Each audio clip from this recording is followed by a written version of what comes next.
আসসালামু আলাইকুম। ফাজালে সাদাকাত হইতে পড়াচ্ছে। স্বয়ং হযরত আলী রাদিয়াল্লাহু আনহু বলেন, যে ব্যক্তি আল্লাহর সন্তুষ্টি অর্জনের উদ্দেশ্যে সমগ্র দুনিয়ার সম্পদ গ্রহণ করিয়া লয়, সে দুনিয়া ত্যাগী পরেজগার। যেমন পরবর্তী পরিচ্ছেদের শুরুতে আসিতেছে। কোনো আলেম বলিয়াছেন, জাকাত ফরজ হওয়ার পূর্বে নিজের প্রয়োজন পরিমাণ রাখিয়া অবশিষ্ট সম্পদ খরচ করিয়া দেওয়া জরুরি ছিল।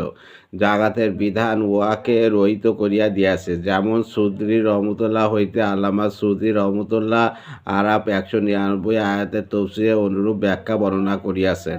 অতএব হযরত আলী রাদিয়াল্লাহু আনহু রেওয়াতে ওয়াজিব বুঝানোর উদ্দেশ্য হইলে উহা রহিত হইয়া গিয়াছে। এমনিভাবে উপরোক্ত হাদিস দ্বারা জাকাত হইতে অতিরিক্ত ওয়াজিবের অর্থ করা হইলে হুজুর সাল্লাল্লাহু আলাইহি সাল্লামের ওই হাদিসেরও বিপরীত হইয়া যায়, যাহাতে বর্ণিত হইয়াছে, যে ব্যক্তি জাকাত আদায় করিল, সে তাহার উপর অর্পিত হক আদায় করিয়া দিল, আর উহার অতিরিক্ত যা হইবে উহা দয়া ও অনুগ্রহ। কানাস। আল্লাহ হাফেজ।